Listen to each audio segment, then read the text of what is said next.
السلام عليكم ورحمة الله وبركاته.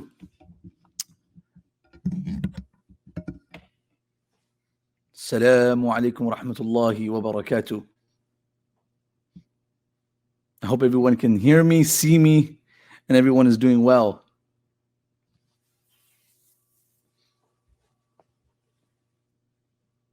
Okay, we have Sister Aisha replied.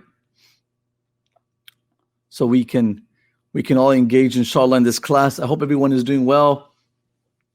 Salam, everyone. I hope everyone is well. Families are well. There's so many people here. I'm nervous. I'm very nervous. Are you guys nervous like I am? I'm a little nervous. Everyone's doing well, alhamdulillah. But Ahmed Qamar, welcome, Brother Qamar. Brother Abid Iman, welcome. Sister Aisha, assalamu alaikum. Alhamdulillah, I'm well. I am well. Welcome, everyone. Everyone, welcome to class. And this is Brother Sayyid Ahsan, ahlan wa sahlan. Welcome. Welcome, everyone. Sister Sarah, wa alaikum assalam. Zahra Qureshi, welcome. Waqqas, Brother Waqqas. MashaAllah, there's so many brothers and sisters here. Ramadan Kareem, Ramadan Mubarak to all of you. Sister Sarah, ahlan wa sahlan, sister, welcome, welcome. Some of the names I recognize, some of the names I don't. Some of them are my students from my previous classes from Miftaah. Everyone, I'm so honored to be here with all of you. And we'll get started, inshallah. People are still tuning in. I feel I'm under the impression around 1,687 people have signed up to this class, this Ramadan immersion. MashaAllah, there's something about this Ramadan that everyone has said, you know what, it's just we want to change our life, we want to make the most of it. And this Ramadan is unique in its different ways. But I really appreciate all those who signed up for the Miftaah program.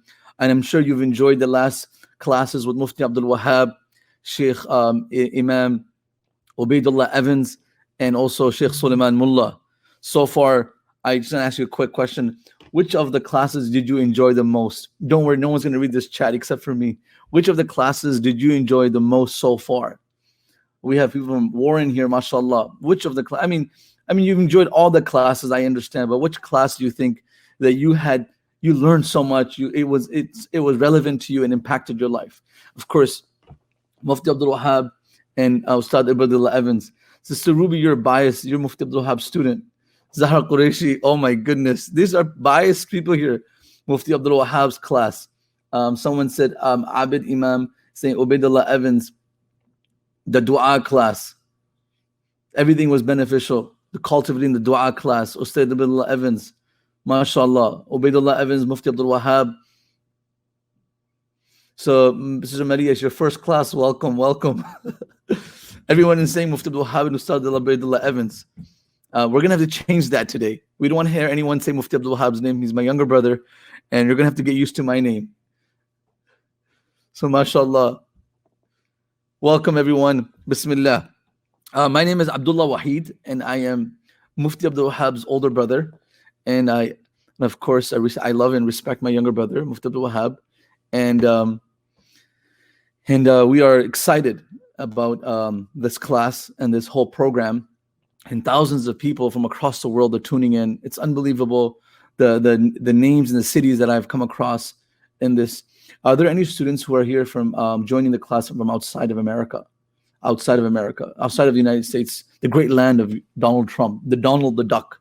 Anyone here that's from outside the class or the country of United States of America? You have anybody from Windsor? Windsor, you know what the thing about Windsor is, they think they're Canadians, but they enjoy America more. Belgium, Europe, Ontario, mashallah. Toronto, mashallah. Toronto, mashallah. Another one from Toronto, from Bangladesh, Canada, Surrey, Vancouver. We have a few people from Vancouver joining. Welcome, people from Vancouver. A lot of Canadians. Calgary. So we have more Canadians. Wow, mashallah.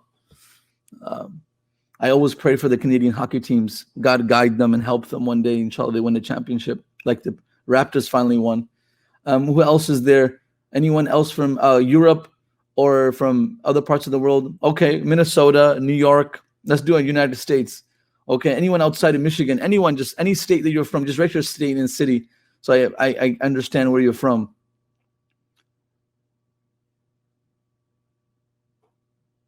Texas. Okay. So mashallah, we have people, like I said, we have people from all across Houston, Texas, Warren, Michigan, Texas, Wisconsin, Dallas, Charlotte, Connecticut, California, California, Dearborn, Michigan, Columbus, Washington, Rochester, Flushing. Welcome, Flushing, mashallah. Where's my Flint community? Harper Woods, Warren, California, Warren, Sharif, Hamtramck, mashallah. Everyone, New York, Iowa, alhamdulillah, Grand Blanc, everyone, welcome. Okay, so now we know where everyone's from. We ask Allah subhanahu wa ta'ala to keep us all safe, and may Allah subhanahu wa ta'ala keep us prosperous with iman and taqwa. I hope you guys are taking notes, and you guys have the heart available, and your mind and heart in ready for this class. Does anyone know what we'll be talking about today? Anyone know the title and the topic of this class? I'm really excited because I'm speaking about one of my most favorite companions. So who can tell me who we're talking about today? Ruby said Umar. Okay, Umar bin Khattab.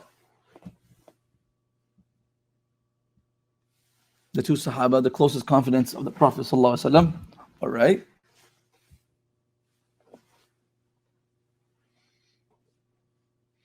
That's the topic, the confidence of the Prophet ﷺ. That is exactly correct. We will be talking about Abu Bakr and Umar radiallahu anhuma, the two confidants of the Prophet ﷺ, the closest friends of the Prophet ﷺ. And I chose this topic because I felt like, especially in this time and difficulty and unprecedented times, it is good to go back to the lives of those people who supported the Prophet ﷺ in the most difficult times. And that was Abu Bakr and Umar and those people. So please join me and give me your heart, give me your ears, and give me everything you have for the next, inshallah, 50 minutes. Bismillahir Rahmanir Rahim. Alhamdulillahi Rabbil Alameen. والصلاة والسلام على سيدنا وخاتم النبيين وعلى آله وصحبه أجمعين. أما بعد فقد قال الله سبحانه وتعالى في كتاب العزيز بعد أعوذ بالله من الشيطان الرجيم بسم الله الرحمن الرحيم رجال صدقوا ما عاهدوا الله عليه فمنهم من قضى نحبه ومنهم من ينتظر وما بدلوا تبديلا. وعن ابن مسعود رضي الله عنه قال إن الله نظر في قلوب العباد فاختار محمد صلى الله عليه وسلم فبعثه برسالته وانتخبه بعلمه ثم نظر في قلوب الناس بعده فاختار الله له أصحابا فجعلهم أنصار دينه ووزراء نبيه صلى الله عليه وسلم فما رآه المؤمنون حسنا فهو حسن وما رآه المؤمنون قبيحا فهو عند الله قبيح. أخرجه ابن عبد البر في الاستيعاب أو كما قال هذا رواية من ابن مسعود رضي الله عنه. Brothers and sisters and friends from across the world, Assalamu alaikum wa rahmatullahi wa barakatuh. Today we will be learning about the life and the lives of the two most important people around the Prophet sallallahu alaihi wasallam from the men. And of course these people were surrounded by great women and had great contribution to the growth of Islam. When we analyze this Islam, we were very fortunate that the people who brought this religion down to us from the Prophet ﷺ were the greatest humans also.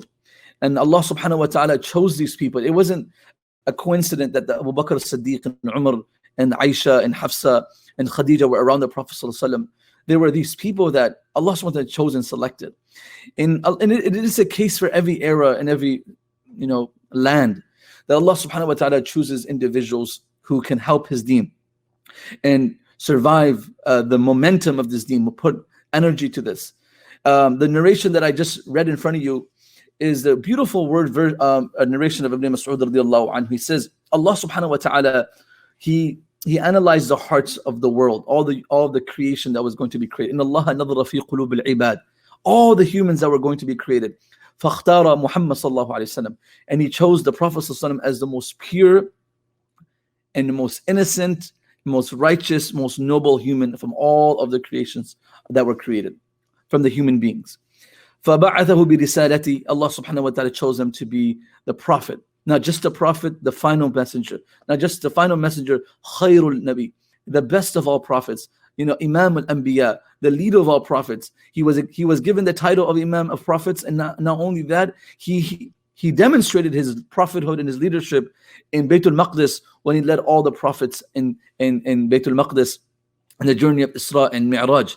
So, ما كان محمد أبا أحد من رجالكم ولكن رسول الله وخاتم النبيين. The Prophet ﷺ, everything was beautiful about the Prophet ﷺ. His hands, from his head to toe, the Prophet ﷺ was amazing. The words that he said, that were just, it won the hearts of millions of people. Today I was teaching a hadith class to my beloved students in Flint, and I was saying that when the Prophet ﷺ was, when Abu Umar bin Khattab was leaving the Prophet ﷺ, and we're going to speak about both of them, Umar and the Prophet ﷺ. And when Umar bin Khattab was leaving the Prophet ﷺ, and he ista'adhantu Nabi sallallahu alaihi wasallam, he asked the Prophet ﷺ, can I go for Umrah? And the Prophet ﷺ gave him permission, and he said, لا تنساني يا أخي من دعائك. Oh, my brother, don't forget to make dua for me when you go for this journey. أشركنا في دعائك. Or include us in your dua, include me in your supplications. Umar radiallahu anhu said, ما يسرني بهذه الكلمة أن لي بها الدنيا. He said, if I was offered the entire world in place of this sentence or this phrase of the Prophet ﷺ, where the Prophet said to include me in your dua, I would not trade the world for this. This one phrase that the Prophet said to me meant the world to me and the value of the world to me. That's the Prophet ﷺ's magnitude of impact and influence. The small words and compliments and inclusion was the heart and the lives of these people who gave their life. And they were not easy people. These were Arabs who were from the very rigid part of the world, society, and come from a very dark era. And the Prophet ﷺ was able to work on these people with the help of Allah and mold these people and manufacture these human beings to becoming the greatest human beings in the world. So this has to say two things. It has to this complements the students, and also you have to appreciate the teachings of Rasulullah sallallahu alaihi wasallam and how he dealt with these people. So the narration goes, Allah subhanahu wa ta'ala first looked at the hearts, and he found the Prophet as the greatest human. لَقَدْ جَاءَكُمْ رَسُولٌ مِّنْ أَنفُسِكُمْ عَزِيزٌ عَلَيْهِ مَا عَنِتُّمْ حَرِيصٌ عَلَيْكُمْ بِالْمُؤْمِنِينَ رَءُوفٌ رَحِيمٌ. The Prophet was the best of teachers. He tied stones while he could feed his students. He cried for them when they were resting in the night of Uhud. He prayed for them and he worked for them. And when the Sahaba saw his sacrifice, they used to weep when they saw him cry in sacrifice. They cried. Abu Bakr radiallahu is one of those people that and I said this in my khutbah when the Prophet was praying in Badr, he said, "Kafaka munajatika ma'a rabbik." O Prophet of Allah, you have your conversation with Allah has been prolonged and it's been accepted. How much? That's it. When these people saw the Prophet strive and give whatever he had, wallahi, Abu Bakr is the best person to talk about, because I am holding my words in the stories, because oh my, this man was, when you read his stories and we read his life, do you know that, can you imagine blood can exist in flesh and bones like the way Abu Bakr demonstrated it for the Prophet ﷺ? I don't know the definition. And the Prophet ﷺ is someone to be loved. بِأَبِي وَأُمِّي نَاطِقٌ فِي لَفْظِهِ ثَمَنٌ تُبَاعُ بِهِ الْقُلُوبُ وَتُشْتَرَى. May my father, my mother be sacrificed to Rasulullah. His words were enough to sell us. He could say something else, we're ready to give our life. That's the Prophet ﷺ. And the Sahaba say, there's a statement of Hassan bin Thabit. I just want you to appreciate the teacher and then the top students in that classroom, right? They were all great. But Hassan bin Thabit says, when I was told to disrespect the Prophet ﷺ and mock the Prophet ﷺ, I stepped back and I analyzed who I was going to mock before he accepted Islam.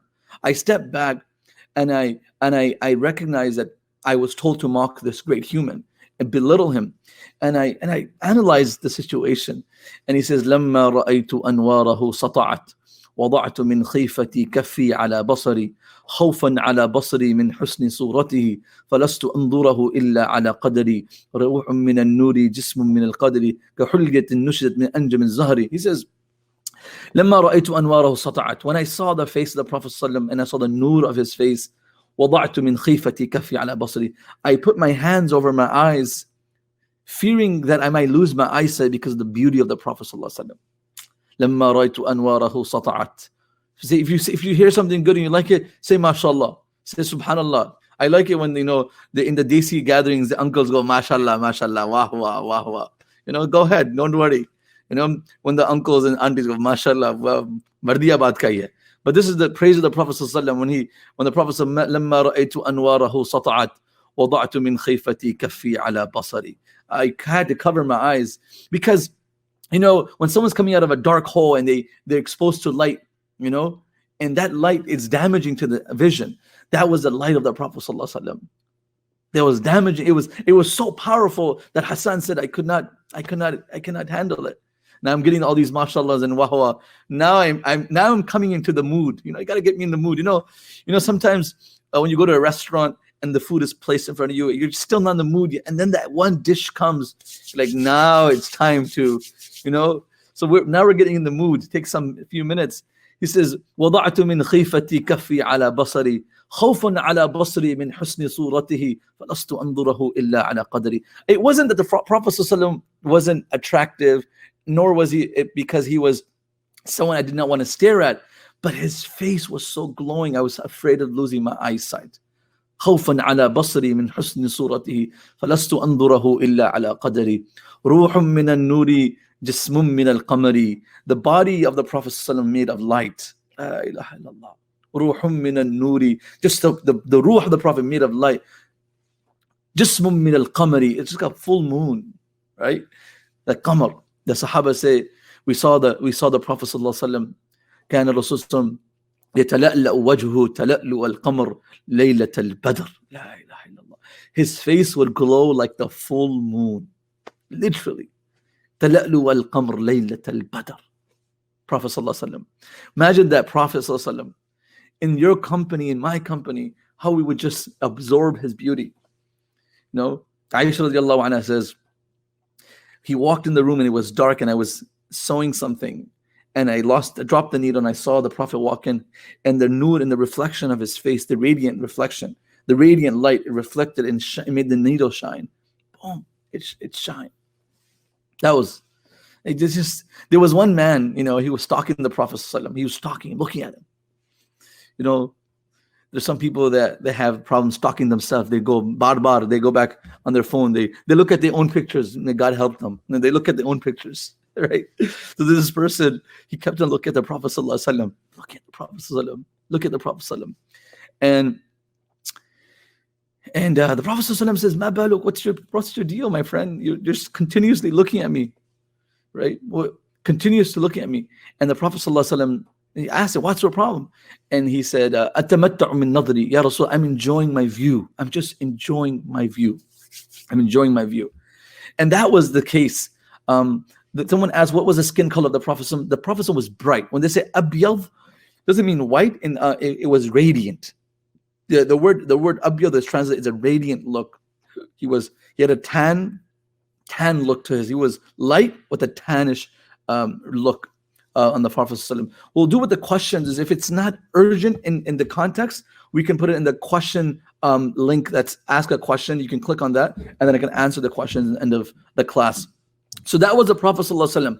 When you identify and you appreciate his beauty and his character and his charisma, and then you appreciate the students around the Prophet ﷺ. That classroom, and in that classroom there was a student whose name was Abu Bakr and Umar radiyallahu anhuma. So the Prophet, Ibn Mas'ud said, ثُمَّ نَظَرَ فِي قُلُوبِ النَّاسِ بَعْدِ. Then Allah subhanahu wa ta'ala looked in the hearts of the people after. And then فَاخْتَارَ اللَّهُ لَهُ أَصْحَابٍ. Then Allah subhanahu wa ta'ala chose people that are going to support the Prophet. This was also a divine selection. And فَجَعَلَهُمْ أَنصَارَ دِينِهِ وَوَزَرَاءَ نَبِيهِ. Then Allah subhanahu wa ta'ala made these people the supporters of the Prophet sallallahu alaihi wasallam. The supporters of the Prophet ﷺ, and they chose to be with the Prophet ﷺ. Abdullah ibn Umar radiallahu anhu says, just for the record, "Man kana mustannan falyastanna biman qadamat." Anyone that wants to follow someone, this is who you follow. Follow those who have left us. We are so impressed. I am too. We're all impressed by the people around the world. The thing about the world is, this world is full of people who are full of mistakes and errors. Scholars, celebrities, leaders. So we are always concerned. We're trying to follow someone, but we get disappointed because they do something wrong. The only people that we're supposed to be impressed by and follow our Prophet Muhammad sallallahu alaihi wasallam and his companions. So Ibn Umar radiallahu anhu says, "Man kana mustannan falyastanna biman qad mat. Ulaika ashabu Muhammad sallallahu alaihi wasallam." They were the greatest humans. Why? Abarraha qulub. They had the cleanest of hearts. Abarraha qulub. وَعَمَقَهَا عِلْمٍ. And they had the deepest of knowledge. They weren't surface based. وَأَقَلَّهَا تَكَلُّفٍ. And they didn't have formalities. It was easy to deal with these people. And these were the Prophet's companions. And then he says, Ibn Umar, قَوْمٌ اخْتَارَهُمُ اللَّهُ سُبْحَانَهُ وَتَعَالَى صُحْبَةِ نَبِيِّهِ. These are the people that Allah subhanahu wa ta'ala chose to be around the Prophet sallallahu alaihi wasallam. وَنَقْلِ دِينِهِ. And these were the people that took the deen from Muhammad sallallahu alaihi wasallam and they put it across to the next generation. Subhanallah. فَتَشَبَّهُ بِأَخْلَاقِهِمْ وَطَرَائِقِهِمْ. These are the people you want to follow. These are the greatest humans that came and they followed the Prophet. Amongst those greatest humans that came in the galaxy of the Sahaba is Abu Bakr and Umar radiallahu anhuma. The Prophet sallallahu alaihi wasallam, he multiple times people came to him and they asked him a question. A woman came to the Prophet sallallahu alaihi wasallam, asked him a question, and he did not have the answer. The Prophet sallallahu alaihi wasallam, the lady said, "What if I come and I don't find you in this place? You're not alive. Like you're not here." And the Prophet ﷺ said to her, "Alayka bi Abi Bakr." Go, alayki bi Abi Bakr. Go to Abu Bakr. Meaning he said, that's the person you're going to next. The Prophet ﷺ said in hadith in Tirmidhi, narrated by Hudayfa marfu', he says, "Inni la adri qadra biqa'ikum fi qadra biqa'i fikum." I don't know how long I will live within you. فَاقْتَدُوا بِالَّذِينِ مِن بَعْدِي. Once I leave, I want you to follow two people. And then he pointed at Abu Bakr and he pointed at Umar. He pointed at Abu Bakr and he pointed at Umar.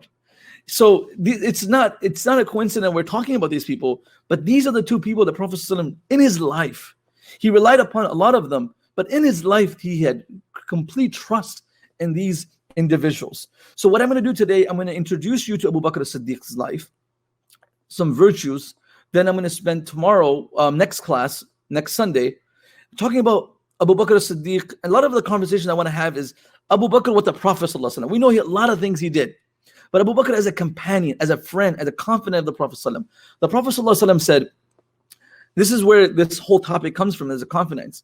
There was a student of mine in my own class. He said to me, Sheikh, we hear the Prophet ﷺ, Abu Bakr, Umar, Uthman. Sometimes we don't hear Ali, or sometimes we hear Abu Bakr, Umar. We don't hear Uthman and Ali. It's true. The two people that always came in narration with the Prophet were Abu Bakr and Umar. دخلت أنا وأبو بكر وعمر. The Prophet says, me and Abu Bakr got up, me and Abu Bakr left. A lot of things, and we're going to hear about this in these classes. So many narrations exclusively for these two people. Sometimes you have Uthman, sometimes you have Aisha, but these people had a certain time, and then sometimes there's no one except Abu Bakr and the Prophet ﷺ. Sometimes there's no one except the Prophet and Abu Bakr.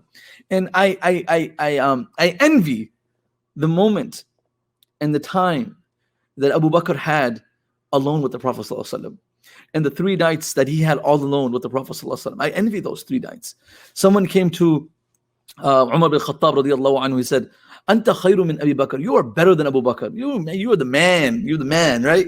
People like to get praised. When someone comes up to me or my brothers and they praise them, or anyone, And right now I was joking about Mufti Abdul Wahab, and someone says, "Sheikh Abdullah, you had the best class of Ramadan immersion." I'm going to say, type it capital, make that bold, and make sure you put it on the front page of Miftaah web page, and so people get excited.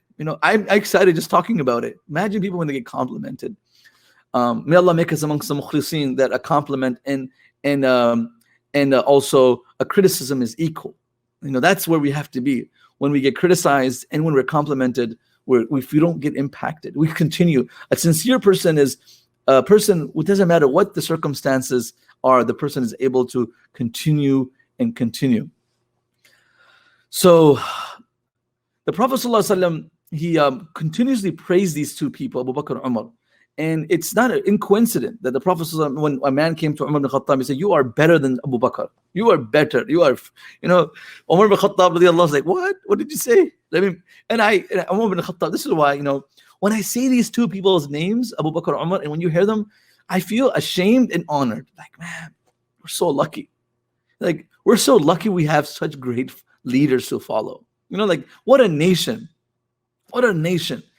And Umar ibn Khattab radiallahu anhu said, يوم من أبي بكر وليل خير من عمر وآل عمر. Let's set the record straight, my friend.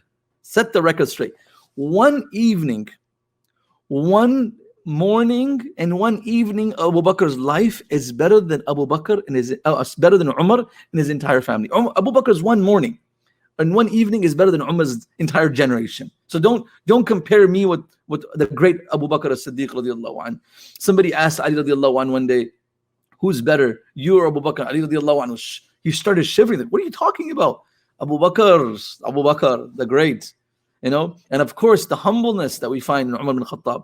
And I mean, Umar, Aisha radiallahu anha says that people should talk about Umar. People should talk about him in your homes. And the more you talk about him, every time you talk about Umar, your iman is elevated. You're motivated. And that's the person we're going to talk about, inshallah, in the next few weeks in the month of Ramadan. Man is spending our life around these people. I asked my teacher one parting advice. And a book that I can recommend that I read before teaching this class, and I recommend everyone else to use, is Muhammad Ali Sallabi's book, which is an Tunisian author. He is really good and read. He's contemporary. He wrote on the life of Abu Bakr, Umar, Uthman, Ali. The book is in English. I'm sure we can share it with you through the emails. But amazing. He wrote about Abu Bakr as-Siddiq. Anything. I asked my teacher one day, Sheikh, I'm leaving your company and your environment, and I find it to be difficult to live in a world without any mentors to advise me and someone that I can look up to. And the Sheikh said to me very nicely, may Allah give him life and barakah, Sheikh Aslam. He said that, the lives of the righteous are our mentors. We look at their lives, we read their lives, and we kind of weigh and measure our lives compared to them. How far are we from Abu Bakr and his devotion to Prophet ﷺ? How far are we from the fairness of Umar that he had with his people that I'm sharing with my children and my family? That's a life that we're supposed to measure with. Let's go ahead, brothers and sisters. A lot was heard. We know the teacher, the Prophet ﷺ, and we know that these are the greatest humans that came to this world. The first thing let's get into is that aspect of Abu Bakr as-Siddiq, his real name. Abu Bakr as-Siddiq's name is Abdullah, right? It's Abdullah. I don't know if you guys knew this, but Abu Bakr's real name is Abdullah. How many people knew that, right? That's his real name. And then one of the best names is Abdullah. So that was the name of Abu Bakr. His father was Abu Quhafa. But his father's real name was Uthman bin Amir. Uthman was his father's name. Right? Uthman was his father's name. Abu Bakr's mother's name was Salma. Abu Bakr's mother's name was Salma. So these are the names that we want to get clear. We'll go into more details of that. So Abu Bakr's father's name is Abu Quhafa. Abu Bakr is one of those unique people that his entire family accepted Islam in his life. So you have his entire family, like a lot of Sahaba became Muslim, but not their children, not their parents, not their wives, right? Abu Bakr is one of those that his entire family accepted Islam. So that is also very interesting. Abu Bakr has many names. Can somebody on the chat group give me some of his names? What are the few famous names of Abu Bakr as-Siddiq radiallahu anhu? Anyone know Abu Bakr's names? Abu Bakr as-Siddiq's names. We're waiting for them to type. Siddiq, okay. Abu Bakr as-Siddiq kind of gave it away there, but thank you, sister. Who else? Furqan? No. Furqan is the Quran's name. But good try. I give you points for that. Atiq, Ruby, all right. Anybody else? Any more names? Atiq, we got that. Dr. Atiq is saying Atiq. So you have the name Atiq Hasib, and you're calling him, and you are also recognizing that is Abu Bakr Siddiq's name. Correct. Abu Bakr Siddiq has few names. One of the first names that he's recognized for is Atiq. Atiq means to be freed. The ulama are differ in the opinion, was his name Atiq before Islam or after Islam? People say that he was Atiq means someone whose face is very beautiful and he's very handsome. It's like it glows all the time. So there are narrations that Imam Ahmad bin Hanbal and scholars talk about. Imam Nawawi talks about this also, that there was this understanding that his name, he was also recognized for Atiq, but the Prophet put a different coin on it. So he was, you could also say he was Siddiq before, right? Some people have this argument, but the Prophet coined it in a better way. That's how I merged the two versions of opinions. So okay, fine, let's say his name was Atiq, but then we have also the opinion that the Prophet ﷺ gave him this name, that he was given this beautiful name of Atiq. And I'll give you the narration. The Prophet ﷺ, it's narrated by Aisha radiallahu anha. She says that we were sitting that yawm wa Rasulullah, we were sitting with the Prophet ﷺ, and his companions were sitting there, ashabahu fil fana, they were sitting in the front yard, and there was this, there were people coming in and out. All of a sudden, id aqbal Abu Bakr radiallahu anhu comes in. He comes into the room, in the area. And the Prophet ﷺ said, "Man sarrahu an yanzura ila atiq min an-nar falyanzur ila Abi Bakr." Anyone that wants to see a person who's emancipated from the fire of Jahannam must look at Abu Bakr as-Siddiq. La ilaha illallah. La ilaha illallah. And I say this all the time when Abu Bakr as-Siddiq. Abu Bakr as-Siddiq was given the promise of paradise, freedom from hell in the first few days of his Islam. But he never stopped impressing Allah subhanahu wa ta'ala. Somebody tells us, you are chosen, you are the chosen one, you are the chosen one. And after that, we kind of like become complacent and passive. Abu Bakr as-Siddiq, when he was praised, he became more engaged in praising Allah subhanahu wa ta'ala. So this is a name that the Prophet ﷺ said to him. And one day, Abu Bakr walked in the Prophet ﷺ and he said salam to the Prophet ﷺ. The Prophet replied to him and said, "Ya Abu Bakr, anta atiqun nar, or atiqun min an-nar." Abu Bakr, you are a person that's freed from the fire of hell. From that day, you could say that his name became coin. There's one more thing in this world that's called Atiq. Can someone say one more? There's a place in this world that's called Atiq. It shares the name with Abu Bakr as-Siddiq. It's called Atiq, and I'm looking for that name, that location.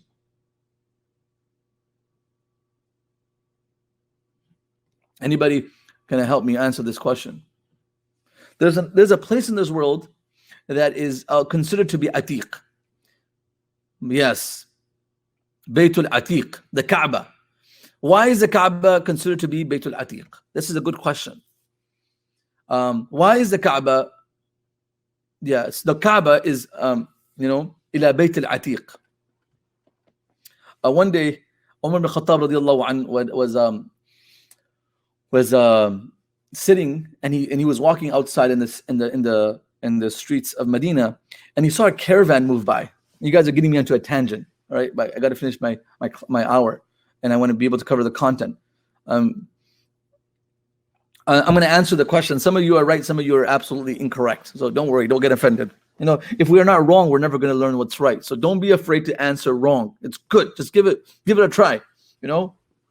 Okay. One day, Umar bin Khattab radiallahu anhu was traveling outside, and he saw a few people traveling in the dark, and he said, "Min ayna antum?" He said, "Min ayna antum? Where are you guys from?" And they said, "Min fajjan amiq." They answered in a very eloquent way. "We're from a far distance." And he said, "Ila ayna antum? Where are you guys going?" And they said, "Ila Bayt al-Atiq." We're going to Bayt al-Atiq. So Umar bin Khattab radiallahu anhu says, these are some smart people. They're answering in a very intellectual way. So Umar bin Khattab radiallahu anhu says, okay, let me test these people. And he says, Ayyul Qur'ani a'zam. He says, and back then when they used to tell and they used to play around, they would question themselves, each other about the Quran. So he said, Ayyul Qur'ani a'zam. What is the best ayah in the Quran? Right? What is the best ayah in the Quran? Who can answer that? Of course, an answer comes from behind. Ayatul Kursi. Allahu la ilaha illa huwa al-hayyul qayyum. Then he says, okay. He says, Ayyul Qur'ani ahkam. Which verse of the Quran is most comprehensive? It has all the laws. In that one verse, all the laws are included. In laws and in social laws and manners. What ayah? So a reply comes from behind. And it's just all in the dark. Umar ibn Khattab can't see the faces. إِنَّ اللَّهَ يَأْمُرُ بِالْعَدْلِ وَالْإِحْسَانِ وَإِيتَاءِ ذِي الْقُرْبَى. Allah commands people to do just. بِالْعَدْلِ وَالْإِحْسَانِ, for excellence, وَإِيتَاءِ ذِي الْقُرْبَى, to give to the relatives.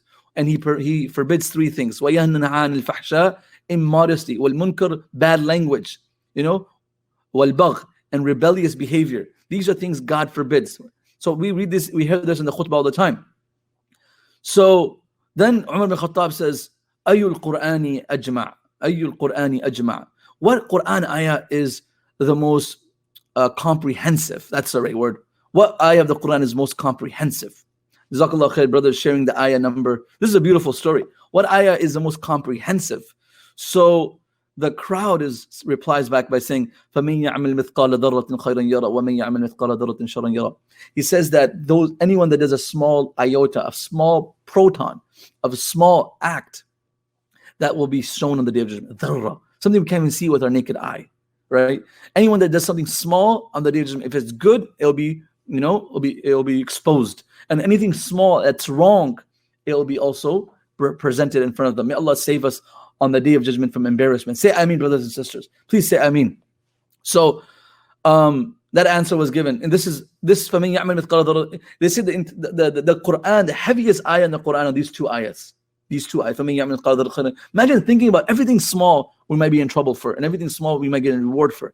So we ask Allah subhanahu wa ta'ala to overlook our mistakes and reward us for the good that we do and multiply, Ya Rabbil Alameen. Then he asks, what ayah in the Quran is the most hopeful ayah? What ayah in the Quran is the most hopeful ayah in the Quran? And I like it. Everybody in the class is participating, and it really keeps me engaged. I might go on all the way till iftar tonight, if you guys don't mind. We're gonna break our fast with the chua, with the mouse or something. We're just gonna keep on going. What is the most hopeful ayah in the Quran? The reply comes from the back, and they say, قُلْ يَا عِبَادِيَ الَّذِينَ أَسْرَفُوا عَلَىٰ أَنفُسِهِمْ لَا تَقْنَطُوا مِنْ رَحْمَةِ اللَّهِ إِنَّ اللَّهَ يَغْفِرُ الذُّنُوبَ جَمِيعًا إِنَّهُ هُوَ الْغَفُورُ الرَّحِيمُ. Allah subhanahu wa ta'ala says in the Quran, "O my servants who have done wrong to themselves, who have oppressed themselves, قُلْ يَا عِبَادِيَ الَّذِينَ أَسْرَفُوا," who have done wrong to themselves, لَا تَقْنَطُوا مِنْ رَحْمَةِ اللَّهِ. Do not become hopeless of the mercy of Allah. إِنَّ اللَّهَ يَغْفِرُ الذُّنُوبَ جَمِيعًا. Allah is ready to forgive all your sins. This ayah was revealed for the sinners of the time of the Prophet ﷺ. لَا عِبَادِ, and Allah calls my servants.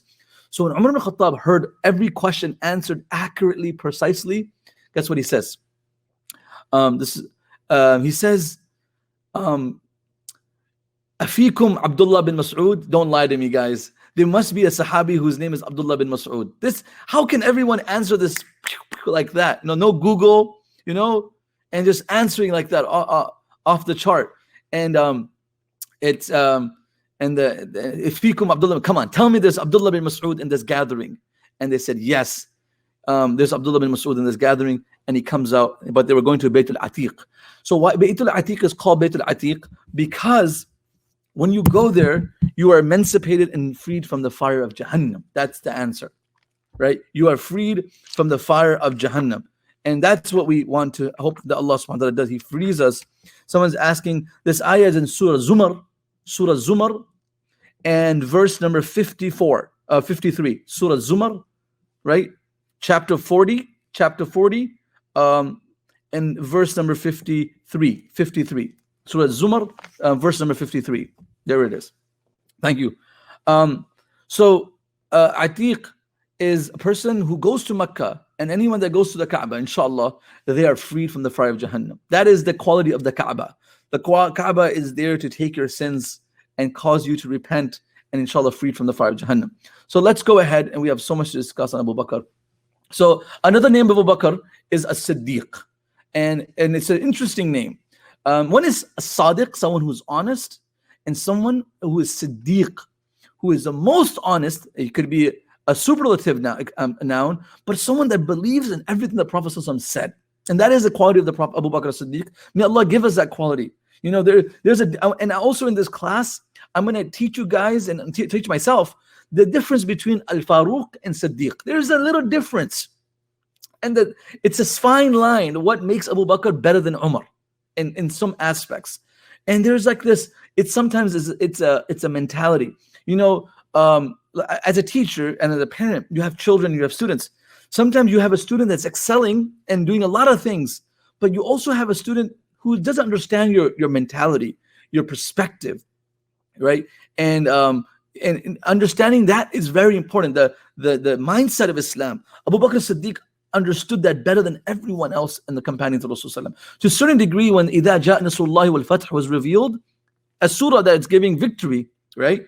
And a promise of victory and hope. إِذَا جَاءَ, when the help of Allah comes, and the victory, وَالْفَتْحُ وَرَأَيْتَ النَّاسَ يَدْخُلُونَ فِي دِينِ اللَّهِ أَفْوَاجًا, and you see people entering into Islam in armies and in high volumes. Abu Bakr wasn't excited. He was crying. What that teaches you in this stories, in this journey, we're going to realize that having this, intuition to the person that you love, you having this insight and this understanding, that seeing eye to eye without the person even speaking, just the subliminal messages, those hidden messages that come in these verses, in the context, Abu Bakr radiallahu anhu was far beyond anyone else in his time. And that is something very important. People speak righteous, people talk righteous, people write righteous, but do they have that in them, that they have this natural instinct towards and gravitation towards righteousness? And that's what we have to develop. So Abu Bakr as-Siddiq is a Siddiq, and the reason why he was called a Siddiq, there are a few narrations. One of the famous narrations that are very famous is by Ibn Ishaq. Hassan Basri quotes this, and then Qatada talks about this. It's taken out from Hakim and Aisha radiallahu anha. He said, the mushrikeen, ja'a al-mushrikun ila Abi Bakr, the non-Muslims, the pagans of Mecca, the morning of after Isra Mi'raj, the journey to the heavens, and Allah Prophet came back, they said to Abu Bakr, يَزْعَمُ أَنَّهُ أُسْرِيَ بِهِ لَيْلَةً إِلَى بَيْتِ الْمَقْدِسِ. Your friend thinks that he saw, or he was taken physically from Mecca to Bayt al-Maqdis. And you think you could believe that? So someone's saying this. Do you believe that's possible to Abu Bakr as-Siddiq? So Abu Bakr said, who is this? Who is this person that is claiming that he did this journey? So they say, Sahibuk, that your friend is saying this. So Abu Bakr as-Siddiq says, well, if my friend is saying this, I believe it. قال صدقة. This is what he said. He said, Muhammad said it, Sadaqah, which means he's spoken the truth. And then Abu Bakr as-Siddiq radiallahu anhu said, إِنِّي لَأُصَدِّقُهُ بِأَبْعَدَ مِنْ ذَلِكَ بِخَبْرِ السَّمَاءِ. He's like, I believe in things which are even harder to believe. You're telling me that he went from Makkah to Bayt al-Maqdis, which is possible because Bayt al-Maqdis exists. People have seen it. I believe in things that I haven't even seen, and he tells me about. بِأَبْعَدَ مِنْ ذَلِكَ بِخَبْرِ السَّمَاءِ. And you're telling me that he went to Bayt al-Maqdis and came back? I mean, Bayt al-Maqdis exists. So he's not lying. That place does exist. But now he traveled in one portion of a night. I believe it because I believe in things which are harder to believe, and that is the message of Allah subhanahu wa ta'ala. And then from that day, فَسُمِّيَ الصِّدِّيقُ. Authentic narration, he was considered to be called Siddiq. Once, when the Prophet came back from Mi'raj, Isra Mi'raj, he was in pain because there were so many people that didn't believe in the journey. And actually, so many Muslims who accepted Islam earlier, they were weak, they left Islam, right? Allah subhanahu wa ta'ala speaks about this.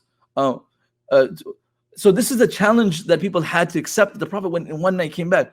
So the Prophet kind of vented to Jibreel. He said, Ya Jibreel, look at my people. Inna qawmi la yusaddiquni. My people don't believe I went in one night and came back. Like he started to complain, right? The Prophet started complaining to. It's a beautiful story. He started venting to Jibreel. He's like, Inna qawmi la yusaddiquni. They're not believing in me. And I'm hurt. So the Prophet Jibreel says to the Prophet, قال يصدقك أبو بكر وهو الصديق. Well, who cares about everyone else believing in what you're saying? Your friend Abu Bakr believes in you, and he's the most truthful. Wow. Jibreel called Abu Bakr as-Siddiq, and Jibreel is not calling him as-Siddiq. Allah has given him this title. This is why Jibreel is calling Abu Bakr as-Siddiq radiallahu anhu. Another name of Abu Bakr is as-Sahib. He was the Sahib in the cave. So there's only one person in the Quran, only one companion who is called the companion of the Prophet ﷺ in the Quran. Everyone is called because they're Sahaba, right? Radiyallahu anhum wa radu an. They saw the Prophet, but there's one person the greatest human after the prophets. إِذْ هُمَا فِي الْغَارِ. Allah says in the Quran, there's a, oh man, I don't want to get carried away, but inshallah we'll do this tomorrow. But the Prophet ﷺ being in the cave, right? And Allah speaking about that one verse in Surah Tawbah, it's so powerful. God give me the ability to explain it tomorrow, inshallah, when there's time. But in that verse, Allah says, إِذْ هُمَا فِي الْغَارِ إِذْ يَقُولِ صَاحِبِهِ, his friend that was with him in the cave, لَا تَحْزَنْ, don't worry, my friend. Allahu Akbar, right? يقال لصاحبه لا تحزن, don't worry, إِنَّ اللَّهَ مَعَنَا, Allah is with us. Abu Bakr as-Siddiq radiallahu anhu was one of those individuals who was very generous, very kind before Islam. And when he accepted Islam, he was actually he was leaving Makkah. And a man saw him by the name of Ibn Daghanna. And he said, where are you going? He said, Inna qawmi, like my people are not allowing me to worship Allah freely. I got to leave, A'bud Rabbi. So Ibn Daghanna saw this and he said, and he praised Abu Bakr as-Siddiq exactly how the Prophet was praised when Khadija praised the Prophet when he received revelation. When Khadija comes home, when Abu Bakr, Prophet comes from the cave and he receives revelation in the hadith in Bukhari, he's shivering, he's worried, he's anxious, he has a high volume of anxiety. And Khadija says to the Prophet Ya Muhammad, la yukhzika Allahu abada, la yukhzika Allah, Allah will never destroy you. You are a great person. إنك لتصل الرحم وتكسب المعدوم وتحمل الكل وتعين على نوائب الحق وتقري الضيف. You do so many good things. You help the poor. You join ties with families. You serve those who don't have anything. They don't have their basic necessities. You are there for them. You stand up for the oppressed, right? You do all this good stuff that Allah will never waste you. If you think about it, Khadija radiallahu anha never complimented the Prophet's prayer, and his fasting. She complimented the Prophet's generosity. Subhanallah, when it comes to help, right? When it comes to asking, when it comes to even asking Allah for help, you could present those actions which you've helped other people by. So the action, and Khadija recognizes and presents, Prophet Muhammad, you do all this for people, Allah will not waste you. And that was a quality. And this is exactly what Ibn Daghanna said to Abu Bakr. Abu Bakr, a person like you cannot leave Makkah. You serve the poor, you help the needy. And Abu Bakr as-Siddiq radiallahu anhu was amongst those people that did this. Again, another few things Abu Bakr as-Siddiq radiallahu anhu. Abu Bakr as-Siddiq radiallahu anhu, in his life prior to Islam, pre-Islam, never consumed alcohol or never said poems. Now someone might say, what's wrong with poems? I just said a poem earlier today.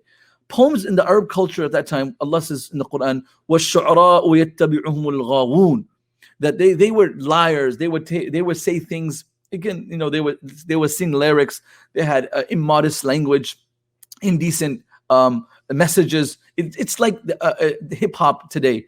The message of hip hop, you could say, it's loving, it's caring, and it's soothing to me when I hear the music of someone singing. It gives me comfort. But the majority of the music, it's contrary to that. And that was poetry in the times. Abu Bakr never got into that kind of stuff. He never got into unnecessary things. And he never drank alcohol. And there were two Sahaba that accepted Islam later.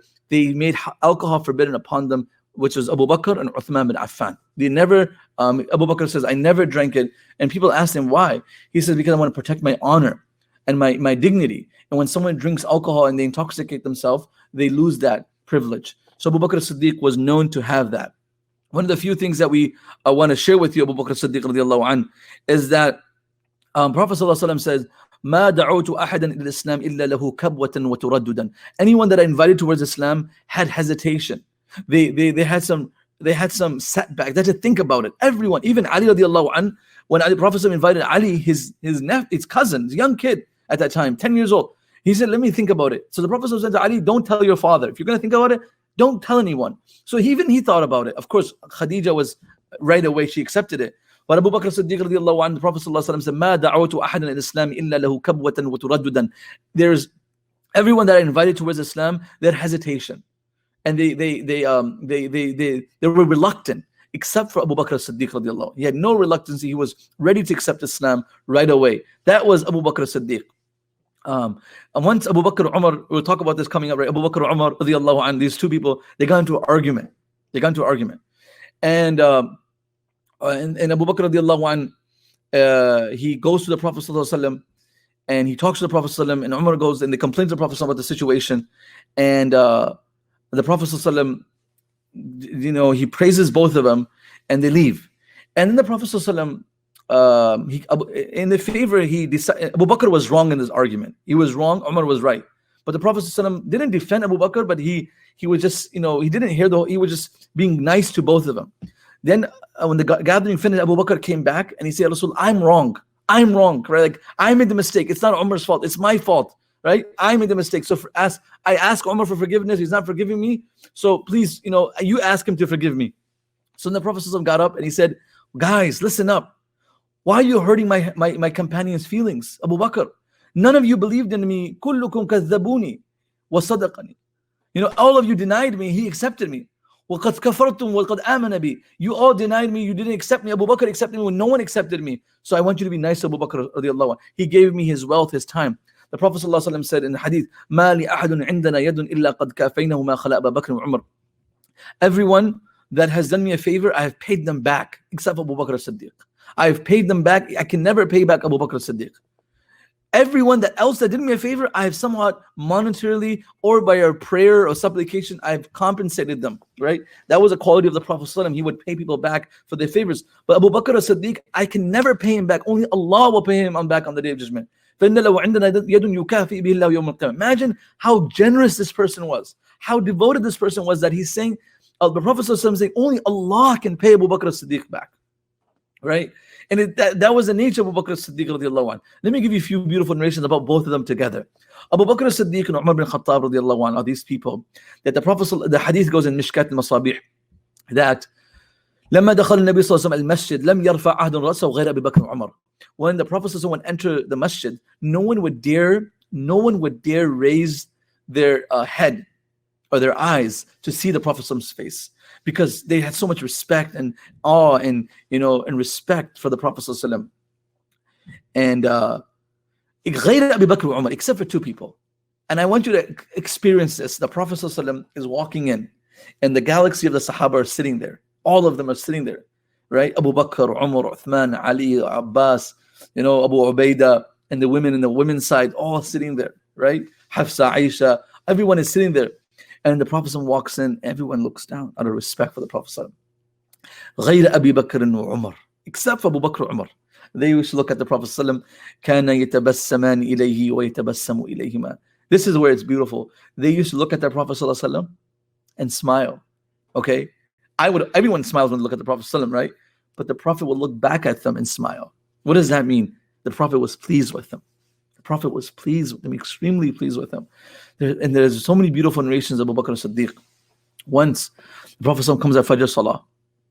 He comes at Fajr Salah. And he turns around. This is Targhib al-Tarhib. He says, Inni ra'aytu al-barihata manzilakum wa qurbi manazilikum fil jannah. Last night, Allah subhanahu wa ta'ala showed me paradise. This is a beautiful narration. He showed me paradise.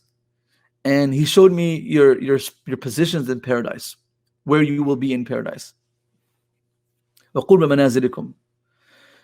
He says, إِنِّي لَأَعْرِفُ رَجُلًا أَعْرِفُ إِسْمَهُ وَإِسْمَ أَبِيهِ لَا يَأْتِي بَابًا مِنْ أَبْوَابِ الْجَنَّةِ إِلَّا قَالُوا مَرْحَبًا مَرْحَبًا.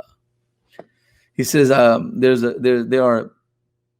person, I know his name, I know his father's name, that every gate of Jannah that he comes to, this person will go to, every gate of Jannah will say, please come my way, come my way, come my way, come my way. Like, Jannah will be eager to host Abu Bakr. You know how we are so eager to enter Jannah? That's how Jannah feels about Abu Bakr. La ilaha illallah Muhammad Rasulullah. Say subhanallah, brothers and sisters. Say subhanallah. That just like we're so eager and we desire Jannah, Jannah desires the entrance of Abu Bakr as-Siddiq. The closest example I can give is that sometimes there's some people that want to go to some place's house, and there's some people in this neighborhood I would honor if they come to my house. I'll honor them. It's an honor for them to come to our house. Sometimes people feel burdened. Oh, guests just come again. Some people come again. Har roz hamare ghar aate hain khane ke liye. Khane ke liye aate. But there's some people when they come to your house, you feel honored, right? That honor, the sharaf, the privilege that you have. I can imagine all the workers in Jannah taking out their phones taking snaps with Abu Bakr. Abu Bakr's here, Abu Bakr, and posting, in their Jannah world, virtual world of Jannah. Abu Bakr, can you imagine the excitement when a flashing of lights when Abu Bakr walks into Jannah? So the Prophet ﷺ says, I know a person, his name, his father's name, every gate of Jannah will welcome this person. So Salman radiallahu anhu says, who is this person? Who's a lucky person? And we know who it is. Abu Bakr as-Siddiq radiallahu anhu. One day the Prophet ﷺ was speaking about Jannah. He said, there's Jannah, there's a door called Babur Rayyan. يدخل فيه الصائمون. And from that door, that they people who fast will enter that from that door. They will enter into Jannah. Then he said, people who salah, du'i min bab as-salah, those who pray, they'll be called from, there's 8 doors of Jannah. How many? 8 doors. How many doors of hell? How many doors of Jahannam? Anybody tell me? How many doors of Jannah? 8. How many doors of the fire of hell? 7.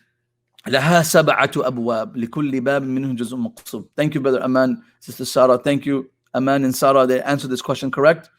Saeed and Faisal, yes, 7 gates of hell. Jannah had 7, 8. One more. What does that show you? Allah's mercy and his gates to Jannah are more. Even the gates of Jannah outnumber the gates of hell. That tells you that God's mercy is far greater. It's more wide, more vast, there's more space in Jannah. Uzlifat al-Jannat al-Muttaqin. So when Abu Bakr said, Ya Rasulullah, is it possible that a person can be called from all 8 gates of Jannah? And the Prophet ﷺ said, yes. If there's anyone, arju an takunum, it's going to be you. Subhanallah. And the narration goes further. The Prophet ﷺ said, Ra'aytu fil jannati qasran mushayyidan bil yaqut. I saw a palace. I'm gonna go quickly, and I have one more narration of Abu Bakr, then we conclude. I saw a palace in Jannah, rubies and pearls, mushayyidan bil yaqut. And I was impressed by this palace. It was so beautiful. And I asked Jibreel, قلت لمن هذا القصر? Who's the owner of this palace? And I was told, لفتى من قريش. It belongs to a young person from Quraysh. So the Prophet ﷺ, in one narration, it's Isra Mi'raj. This also happens, the same version, right? And the Prophet ﷺ said, I said to myself, I'm young and I'm from Quraysh. لفتى من قريش.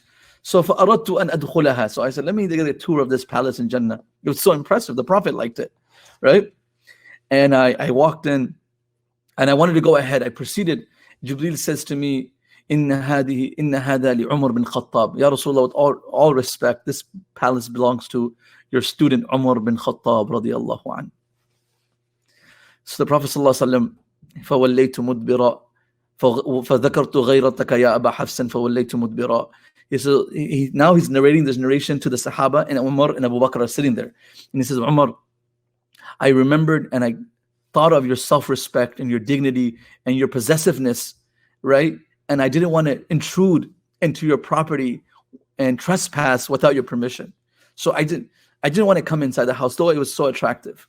Look at the respect of the Prophet ﷺ for his Umar radiallahu Jannah and his palace in Jannah. Right? And this actually happened in real time when the Prophet went for Isra Miraj also. So Umar radiallahu anhu's reply, what do you think his reply was?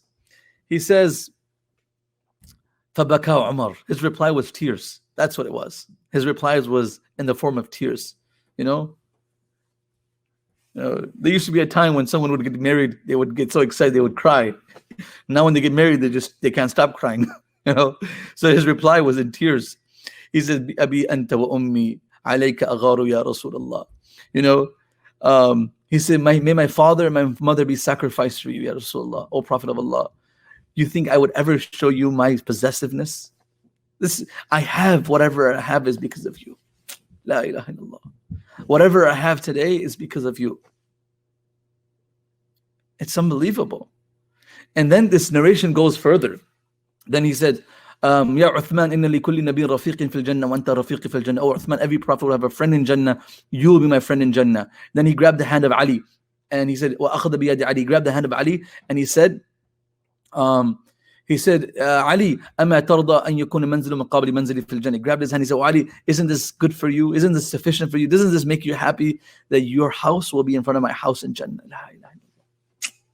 Man, imagine opening the blinds and the curtains. You don't even have to open them. You say move, and they move, right? At the power of sound, kun fayakun. Humans, And Jannah will have the power of kun fayakun. They would wish and things will happen. Subhanallah, right?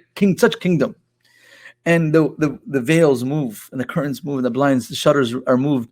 And Ali radiallahu anh can see the Prophet ﷺ in Jannah. Which father does not want to have his daughter next door? And Fatima and Ali will be next to the Prophet ﷺ. And then he looked at Talha and Zubayr. He said, Ya Talha wa ya Zubayr, wa ya Talha wa ya Zubayr, inna li kulli nabiyyin hawariyyin fil jannah, wa antuma hawariyya fil jannah. Oh, Talha and Zubayr, every prophet will have friends in Jannah, right and left. You will be my friends in Jannah. You two will be my two close companions in Jannah, advisors in Jannah. And then so this was the narration, and I want to conclude with the last part of the narration that I wanted to share with you. Is the Prophet ﷺ said, he said, Inna li waziraya fis sama wa waziraya fil ard.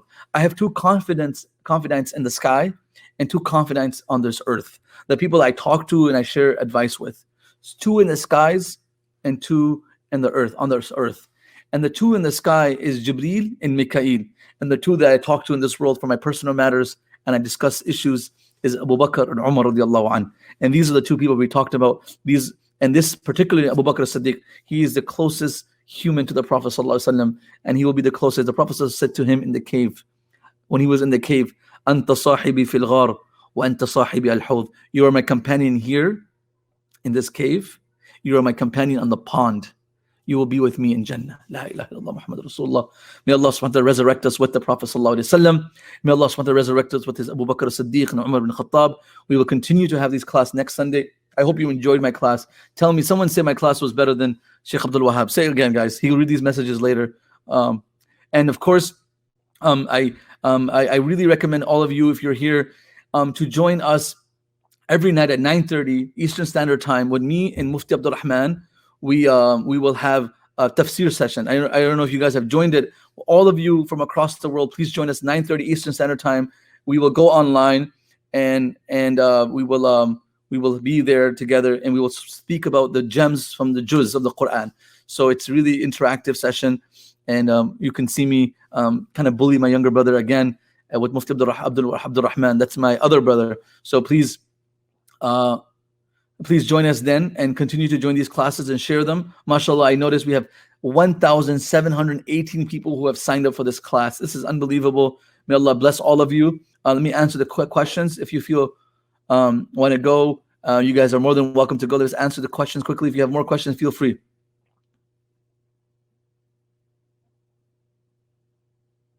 So the first question is, Assalamu alaikum, what types of books do you recommend to read on the Prophet ﷺ? And I find it hard to find a concise book on his teachings. If it's against Sirah, Martin Ling's is a decent book. It's a green one. That's fine. Another book that it's something, the books of the Prophet ﷺ are, his life it cannot be concise really shortly. Abu Hassan Nadwi rahmatullah has a concise book, Sirat Muhammad, Sirat al-Nabi. The author is Abu Hassan Ali al-Nadawi. The first one is Martin Ling's Muhammad. A third book, I teach a Sirah intensive every winter, and we can ask the students to share the recommendations that I have in the email for the books that I recommend. One of my favorite is Sirat al-Mustafa. It's in English. It's also in Urdu. That is also something that you guys can find online. Sirat al-Mustafa by the author named Idris Kandalwi rahmatullah alayh. I recently liked this book called Lu'lu al-Maknoon in Arabic. It's not in English. Of course, in the footsteps of the Prophet, Dr. Tariq Ramadan. There's so many other books all around, but a concise one would be Abu Hassan al-Nadwi rahmatullah alayh's and Idris Kandalwi's. Of course, Rahiq al-Makhtoum is also a good book that is very authentic, that can be also read.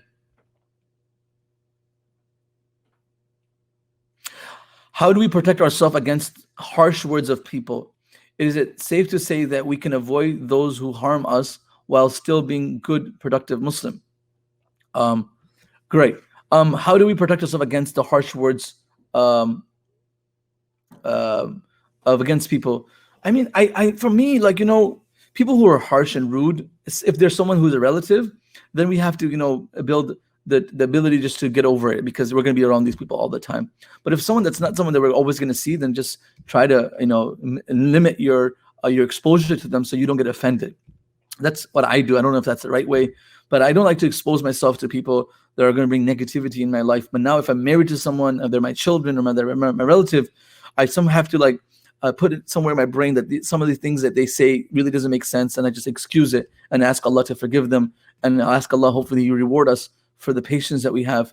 So of course there's a narration of the Prophet ﷺ, المؤمن الذي يخالط الناس ويصبر على أذاهم خير من المؤمن الذي لم يخالط الناس ولم يصبر على أذاهم. A believer that he deals with people, she deals with people, or he deals with people, and they're tolerant and they're patient in the difficulties that I have to bear from them and their harshness, is better than a person who just avoids people and leaves them alone, because then their benefit is limited then. But of course, everybody has their own mentality, how much they can bear, what is their tolerance level. We want to be careful on that. Of course, like I said, if there's someone that's very close to you, I like to tell them that, hey, you should express your feelings to them, write to them, talk to them. So this is not acceptable.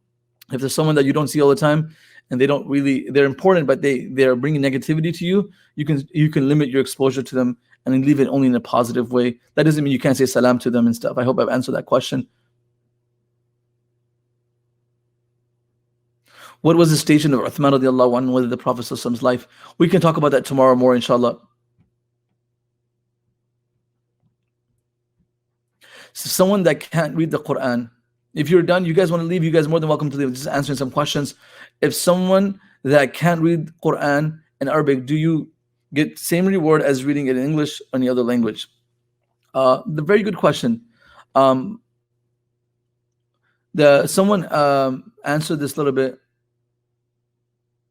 Some saying that Asiya answered this question. The person that struggles with reading it will have twice the reward of the normal Arabic reader. The hadith of Rasulullah goes, Al-Mahiru bil-Quran ma'a safrat al-kiram al-bara walladhi yaqra al-Quran wa yatata'taw bihi wa lahu ajran. I don't know if that narration refers to reading it in English, but definitely refers to someone struggling with reading the Quran in Arabic.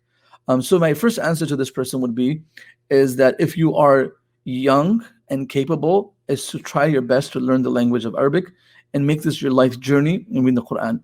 If you read 2 pages in half an hour, you will get rewarded for your struggle and your time. Don't worry about the pages. Everybody was, I want to read more Quran. If reading the Quran was based on pages, then the smallest surah in the Quran would not have the most reward. Amazing, isn't it? Say mashallah. Right? So Qul huwallahu ahad is one of the smallest surahs in the Quran, and reading it's equal to 1/3 of the Quran. So reading it 3 times is equal to the entire Quran recitation and reward. So it's not about the number of pages or the verses. It's about reading it with the right intention and reading it and trying to read it, understand it. So my suggestion would be to this person who asked the question is to make this lifelong journey. You can join Miftaah's Arabic program. You can join other online Arabic programs and see that if you can conquer the language of reading the Quran, kids do it, you can do it. And it's not easy. It might take 3-4 months, but the entire process is an ibadah. See, anyone that makes the intention to learn the Quran or read the Quran, and if they die trying to, they will be resurrected amongst the huffaz, those who memorize the Quran and learn the Quran. That intention itself is very noble. And because you might have limitation of reading it in English, that also there's a reward in that, because you're showing your utmost loyalty and love and dedication to the Quran. So that there is that reward in that also. Of course, you're comprehending it, you're thinking about it, but the encouragement is to learn the language of the Quran, at least how to read it in Arabic, and then understand it if it's possible. That's what that's the struggle. Brothers and sisters, I'm speaking to you. My native language is not Arabic. My parents' language is the Zabardast Punjabi language. Punjabi, it's Punjabi and Urdu, and English is my first language. So it's a struggle that we continue to have, and we continue to encourage our youth, our families, to learn the language of Arabic and the Quran. It is the language of the Quran, and learning how to read it has its beautiful reward and its positive effects. But don't get me wrong, reading it in English, there's reward. And there is a reward of the struggle. That's correct. But the optimum process, the process should be to learn in Arabic. So I think I've answered the questions that were sent. There were a few other questions, and there were answers to the question that I was asking about the Kaaba and stuff. Jazakumullah khair, brothers and sisters. Have a great Ramadan. Inshallah, when you break your fast. If you haven't broken your fast, please make dua for me, my brothers, our institution, all the instructors who are teaching, and our parents. And please join all the programs that Miftaah is offering, the night programs, the day programs, and keep us in your prayers. May Allah subhanahu wa ta'ala resurrect us with the Prophet sallallahu alaihi wasallam and his noble companions. Ameen. Ya Rabbil Alameen. If no one has any more questions, no one wants to type in the chat group, you don't want to use the chat, you don't want to ask any questions, you are all good to go. Jazakallah khair. Assalamu alaikum wa rahmatullahi wa barakatuh.